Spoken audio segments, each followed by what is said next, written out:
Hello. This is the video for Tuesday, November 3rd. And you're going to need colored pencils for this. You're going to want red, yellow, brown, and blue. Those colors. Okay? I'll give you a second to get those. I'm going to sharpen a yellow real quick.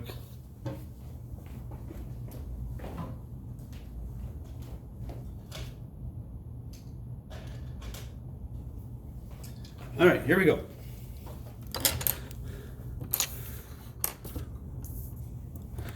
This is inside the earth.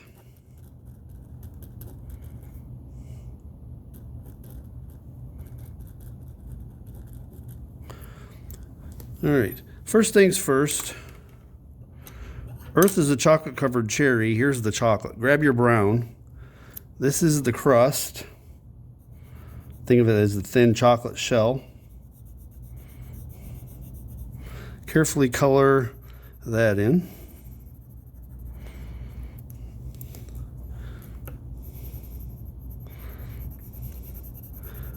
The Earth's crust is broken up into several dozen big slabs,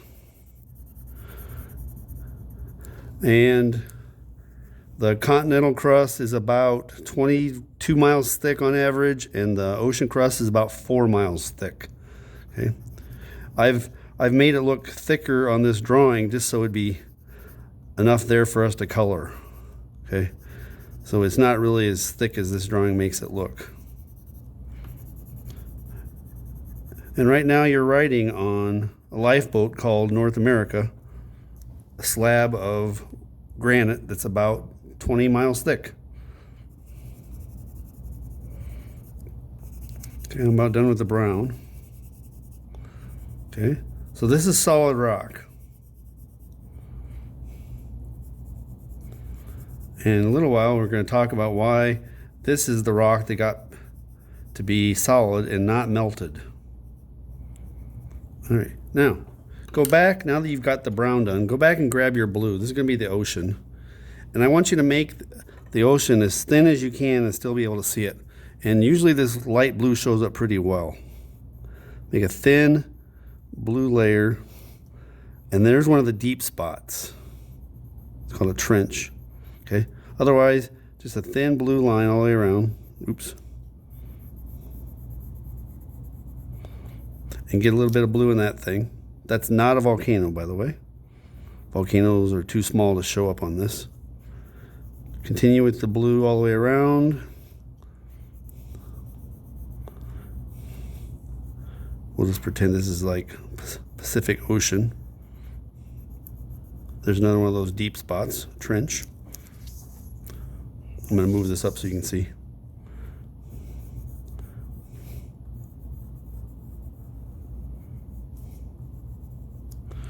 Some ocean there.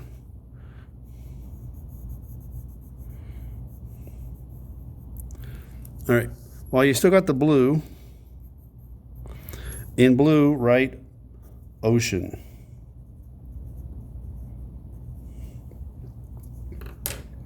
In brown, label this crust.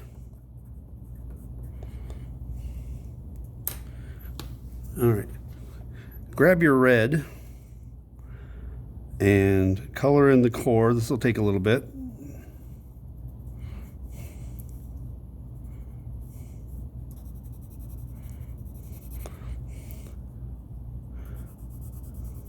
I chose red because it's hot, a hot color, but I don't really know what color it would look like if you could see it.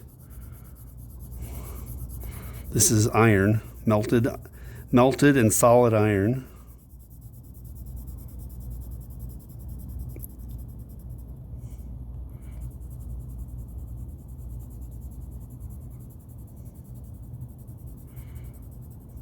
I'm coloring with the side of my pencil because it goes faster. Also sharpens it.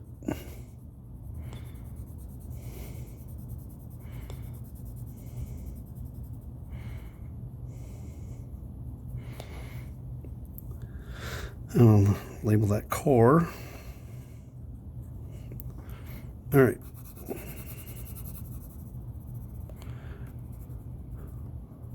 It'd be very, very, very, very strange down in there. Incredibly hot, tons of pressure because of all the rock and metal pushing down on top of everything. Okay. Hotter than the surface of the sun. The core, by the way, is about the size of the moon. Okay. All right. Now, while you've got the red, this is very important, and you have to be extremely careful and make sure your drawing matches mine. Okay. There's a reason. See this place where there's been a collision, and this chunk of crust has run into this chunk of crust, and this was the loser, and it's being shoved down inside the earth. Okay? That's important. And the same thing happened right here. This piece right here has slammed into this piece, and this is the loser. It's being driven down inside where it's hotter. Okay? It'll eventually get remelted. Okay? And these places where it's being pushed out. Okay, I'm going to be kind of gross with some of these stories to talk about that. It's being pushed out. That's not a volcano. All right. Now, the reason I told you to grab your red is you're going to draw a red. And what I want you to do is between here, I'm going to use both hands here, between this break and this break, draw an oval. Like the size of a big grape. Okay? Then, between this break and this break, draw another one. Okay? And between this break and this break, draw another one. So you got 3 full ovals. Okay? Up here, do a half, like that. And down here, do a half. All right. Now, what these are is liquid rock stirring itself. Okay? Now, your arrows have to match mine. They must match mine. Otherwise, you're going to be completely lost. This stuff's hard. No, it really isn't. You just weren't paying enough attention. Okay? All right. This bubble right here, this circle, okay? We're going to put 4 arrowheads on it. Right here, make this one be an up arrow. Okay? And this one over here, a down arrow. So it's going this way. So put another arrowhead this way, another arrowhead this way. So all 4 arrows tell you this is going counterclockwise. Now, come down to this one. Make sure you're on the correct bubble. This one's going to go the opposite direction. These two are going to work together. This is going to be an up arrow. Okay? That means this one's going to be a down arrow. And this one like this, and this one like this. This one's going this way. Now we'll see if I can do this. Okay? Watch what they're doing. This is the heat inside the earth trying to get out, and the liquid rock is stirring itself to let some of the heat out. The sun does this too, but it's not liquid rock, it's plasma. Okay? Your soup does this in a pan. I have video of it. Okay? I actually videotaped soup in a pan to show you it stirring. It's kind of cool because I remember I told you I was weird. All right. Now, come down to this one. This one's going to be a down arrow like this, going toward the center of the earth. That means this one's an up arrow, and that means you got to go like this and like this. So this one's going this way. Now watch this. These two are working together like this.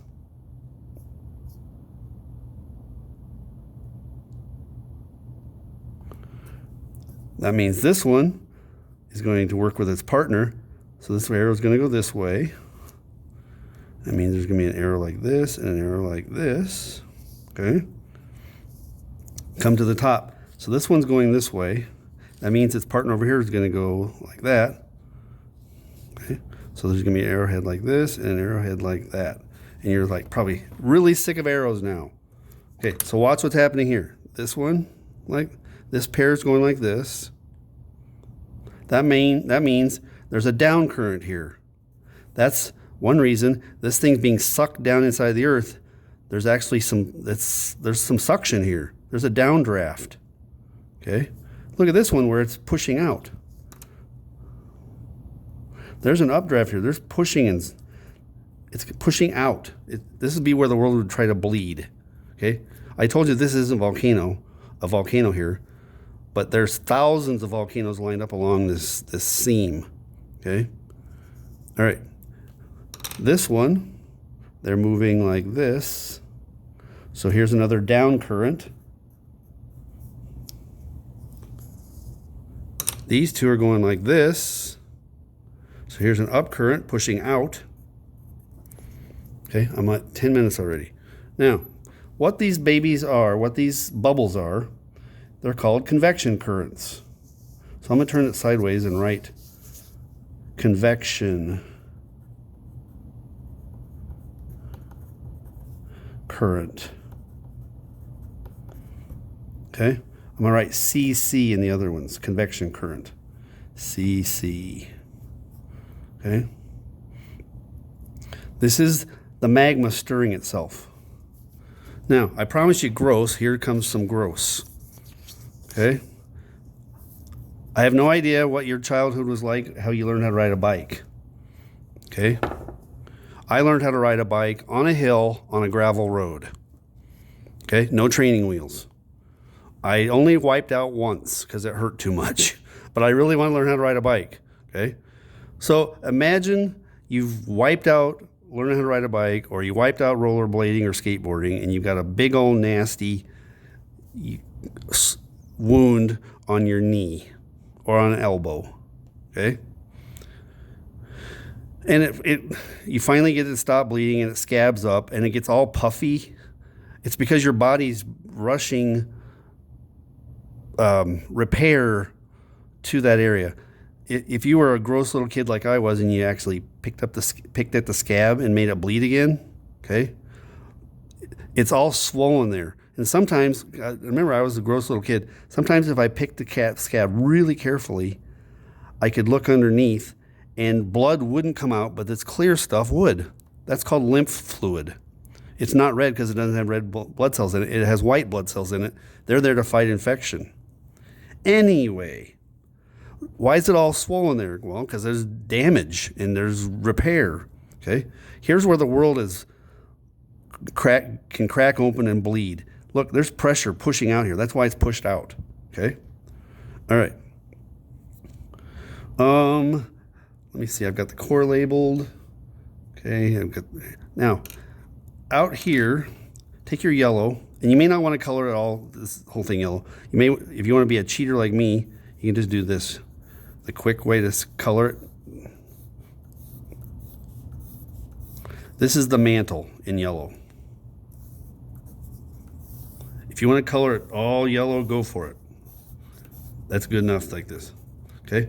I would label it in yellow, but I don't know if the yellow would show up very well in writing. So I'm going to label that mantle in red, because that red shows up well. Okay. Next, with your blue, I'm going to put the atmosphere on here too, on the drawing, just like this.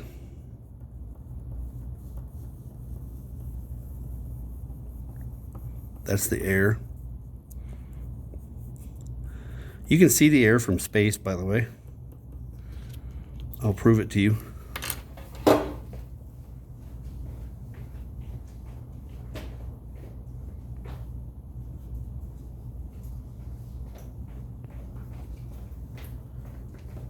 This is the picture taken from the space shuttle. There's the blue, the air, the atmosphere, that fuzzy thin layer of blue above the clouds. All right, I'm going to label that atmosphere.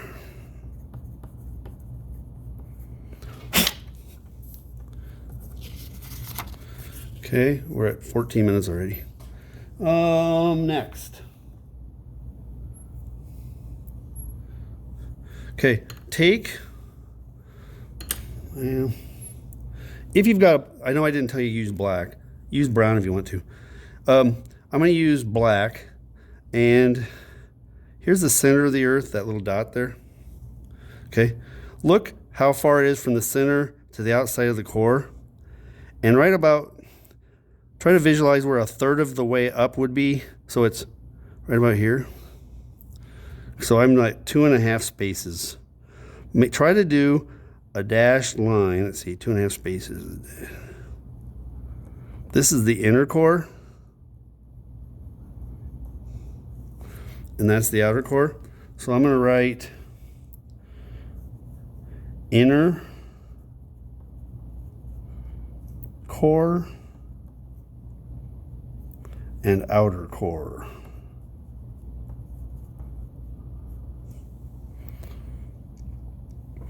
Okay, now let me tell you why this brown got to be solid rock and this rock didn't get to be. Okay, this is a stack of different kinds of stuff. The heaviest stuff, the solid metals in the middle. The liquid metals next. The liquid rock is next, the solid rock, then the water, then the air. The densest stuff is in the middle. The least dense stuff is on the outside, okay? It's also sorted by temperature. The hottest stuff is here, the next hottest here, this stuff's really hot, this stuff's cooled off. This is magma that cooled off enough to be solid rock, hard as a rock. And then of course water, it's cooler, and then the atmosphere is even cooler, and space is quite cold. All right, now, how come this stuff got to be the solid rock? It's because it was on the outside. If you let magma get to the surface, then we call it lava. It's the same stuff, it's just in a different place. If you let magma get outside where it cools off, it goes from liquid to solid. It doesn't take very long. It takes a few minutes, okay? You can actually watch it change its color from bright red to deep red to brown, and then it's already hardening up, okay? This stuff out here, the stuff that's solid rock, was magma inside the Earth, but because it was the least dense stuff, the least dense melted rock, it was up on top of the stack and it finally cooled off. Okay? This is the least dense stuff is on the outside where it could cool off. The most dense stuff is in the inside. Okay? I'm going to write hottest and coolest. I'm writing coolest twice. Okay?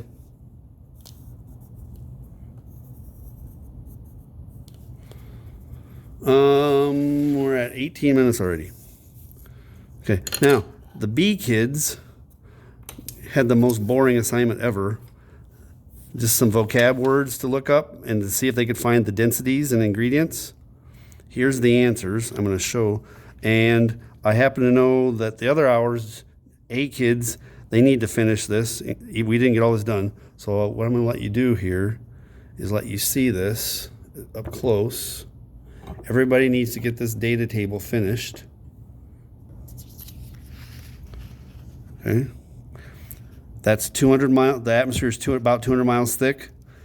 The oceans average about 2.5. Make sure you get the decimal in there. That's not 25. It's 2.5 miles.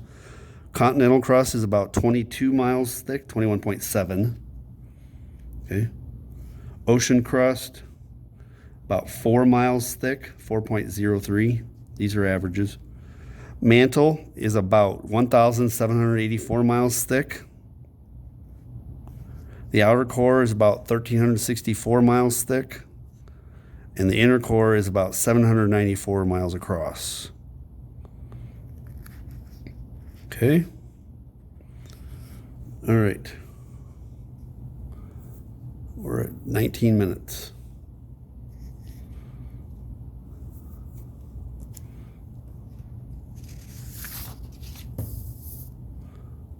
I'm going to hit stop here in a second. Remember, you can email me if you have any questions. A kids or B kids. I'll still get back to you. Here's the email address. All right. See you later.